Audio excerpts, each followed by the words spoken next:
तो चलो गाइस, आज बात करते हैं कि आप साइंटिस्ट कैसे बन सकते हो। तो देखो, मुझे साइंटिस्ट लोगों की ना बस एक ही बात बहुत ज़्यादा पसंद आती है कि वो अपने आप पर एकदम अडिग रहते हैं। मतलब उन्हें अपने आप पर पूरा भरोसा होता है।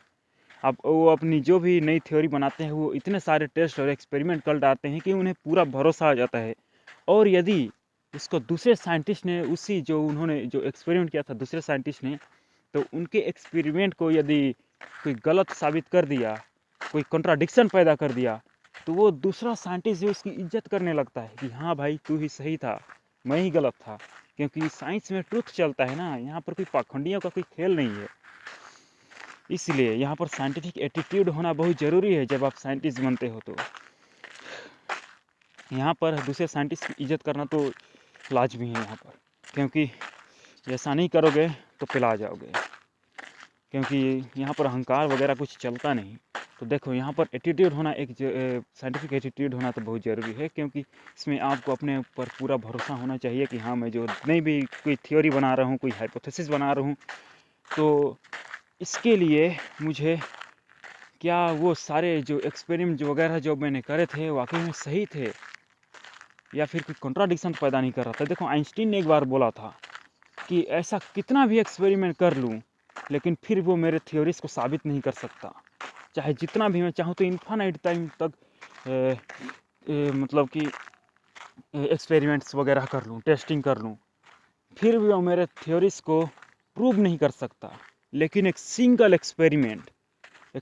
एक्सपेरिमेंट मात्र एक उनके थ्योरी को गलत साबित कर सकता है। और यही साइंस और यह सही में लॉजिकल भी लगता है। क्योंकि हो सकता है कि जितने भी जैसे आइंस्टीन ने जो थ्योरी बना रहे थे जो रिलेटिविटी का, तो उन्होंने देखा कि न्यूटन्स लॉ को वो कंट्राडिक्ट कर रहा था कि मोमेंटम बढ़ेगा, मतलब लाइट की स्पीड तक जैसे ही कोई ऑब्जेक्ट जाएगा तो ऑब्जेक्ट की मोमेंटम, उसका मास बहुत ही हाई बढ़ने लगेगा। और इसलिए वो उनका जो थ्योरी था वो न्यूटन के लॉ को कंट्राडिक्ट कर रहा था। और इसलिए उन्होंने ऐसा इक्वेशन ईजाद करा, मतलब ऐसे थ्योरीज को ईजाद करा कि उसने उनके लॉ को कॉन्ट्राडिक्ट नहीं करा। महज आप देख सकते हो कि एडिशन फार्मूला भी जो है, आइंस्टीन का जो वेलोसिटीज़ का एडिशन फार्मूला है, वो भी लाइट की स्पीड के पार नहीं जाती। सारी चीज़ें उन्होंने कर डाली। और उनका जो सारी चीज़ें लॉजिकल लगता है, जीपीएस काम करता है उनके थ्योरी के हिसाब से। इसका मतलब उनका थ्योरीज तो सही है ना। लेकिन फिर भी अभी भी कंट्राडिक्शन पैदा करता है न्यूटन के लॉ के लॉ की जगह। तो क्या न्यूटन के लॉ में कोई कमी है? First law, second law, third law, या फिर उनका ग्रेविटेशन लॉ, तो या फिर आइंस्टीन के थ्योरी में कोई प्रॉब्लम है? लेकिन दोनों चीज़ें तो सही काम करती हैं। महज आप देख सकते हो, प्लैनेट्स के ऑर्बिट को ट्रैक करने के लिए न्यूटन के ग्रेविटेशन फार्मूला का इस्तेमाल किया जाता है।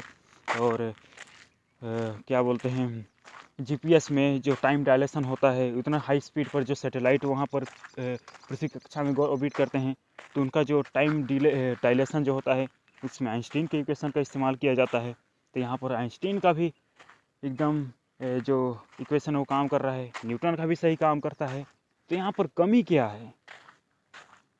फिर भी यहाँ पर कॉन्ट्राडिक्शन पैदा होता है कि हाँ, लाइट की स्पीड पर जाएगी तो ऑब्जेक्ट का मोमेंटम काफ़ी ज़्यादा बढ़ जाएगा बिकॉज ऑफ काइनेटिक एनर्जी। तो यहाँ पर कुछ फ्लो दिखता है। तो देखो, मैंने जो बोला था ना कि साइंटिस्ट बनने के लिए साइंटिफिक एटीट्यूड होना ज़रूरी है, तो इसमें कुछ नहीं यार, क्या बोलूँ। पहली बात तो मैं ये आपको बताना चाहता हूँ कि साइंटिस्ट बनने के लिए ना आपको कोई यूनिवर्सिटी जाने की ज़रूरत है नहीं। जैसे हमारे अंदर एक आ जाता है ना कि यार, मैं तो अब बन नहीं पाऊँगी यार साइंटिस्ट, मैं उस यूनिवर्सिटी, हार्वर्ड यूनिवर्सिटी जो बड़े बड़े हैं ना, वहाँ पर जा नहीं पाया, तो अब मैं सही में बन नहीं सकता यार। कैसे नहीं बन सकते?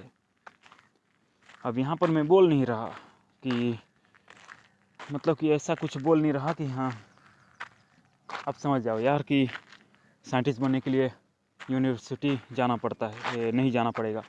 पहली बात तो कि आपको साइंटिस्ट बनने के लिए बहुत सारा नॉलेज गैदर करना होगा, बहुत सारा।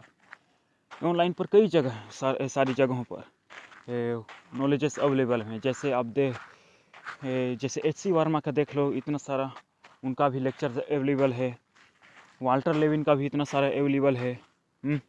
और ई.डी. वू जो मैथमेटिक्स पढ़ाता है, मैं उनके ही कई सारे वीडियोस के देखता हूँ। 3 ब्लू 1 ब्राउन, कई सारे वीडियोस अवेलेबल हैं, तो उनको देखा करो। और जो जितने भी ऑनलाइन रिसोर्सेस हैं, इतने सारे PDF वगैरह हैं, किताब हैं, बहुत सारा है आज के नॉलेज में। ये पूरी दुनिया ही आज का नॉलेज मतलब नॉलेज का एरा है। तो आप समझ सकते हो कि अब साइंटिस्ट बनने के लिए ना उतना मशक्क़त नहीं करना पड़ेगा, बस आपको बस अपना नॉलेज जितना हो सके उतना बढ़ाना पड़ेगा बस।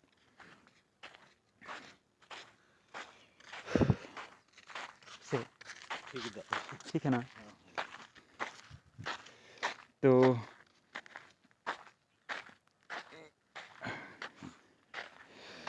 सही में देखो, पहली बात तो आपको साइंटिस्ट बनने के लिए ना ये कोई भी आप नया थ्योरी अगर बनाते हो ना साइंटिस्ट बनने के, साइंटिस्ट बनने मतलब बनना, मुझे यही समझ नहीं आ रहा बनना मतलब क्या यार, बनना मतलब क्या, मुझे समझ नहीं आता कि बनना का बनना मतलब क्या यार। मैं हूँ, मुझे पसंद है साइंस की चीज़ें करना, तो बनना मतलब क्या मुझे समझ नहीं आता। इसलिए मुझे थोड़ा अजीब लगता है, कोई भी चीज़ में बोल देते हैं ना कि बनना, ये क्या बनना मतलब होता है। मुझे पसंद है साइंस पढ़ना, पसंद है हाइपोथेसिस बनाना पसंद है, और उन पे एक्सपेरिमेंट करना पसंद है। तो इससे बनना क्या हो गया बताओ तो?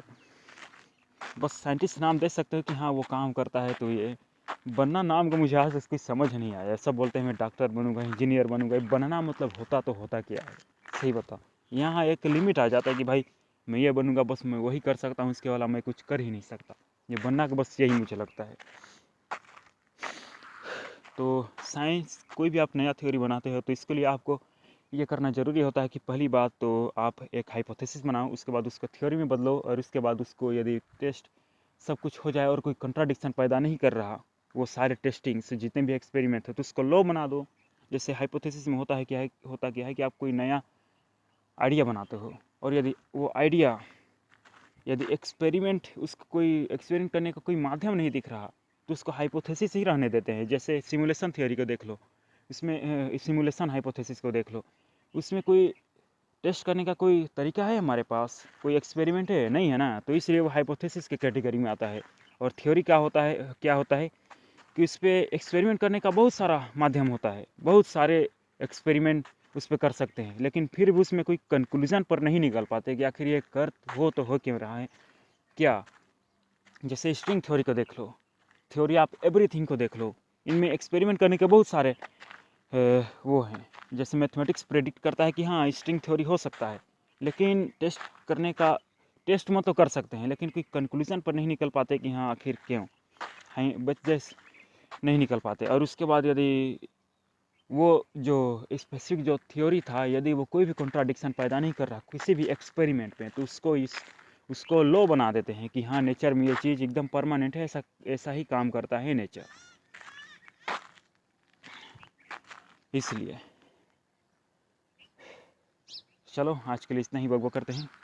साइंटिफिक एटीट्यूड होने के लिए आपको बहुत सारा नॉलेज होना चाहिए, अपने ऊपर भरोसा होना चाहिए, और दूसरे साइंटिस्ट की इज्जत करनी चाहिए। आपको अपना माइंड जो है वो डायनेमिक रखना चाहिए, क्योंकि यहाँ पर पाखंडियों का कोई खेल नहीं है। क्योंकि यदि आपके एक्सपेरिमेंट को यदि दूसरा कोई साइंटिस्ट गलत साबित कर दिया, तो यहाँ आपको अहंकार का काम नहीं आने वाला, क्योंकि यहाँ पर नेचर चलता है, ट्रुथ चलता है, आपका अहंकार नहीं चलेगा। इसलिए अपने माइंड को यहाँ पर बदलना पड़ता है, डायनेमिक होना पड़ता है। इसलिए यहाँ पर अपने माइंड को चेंज करते रहना चाहिए नॉलेज के हिसाब से। तो लेट्स गो, आज के लिए इतना ही बकबक करते हैं।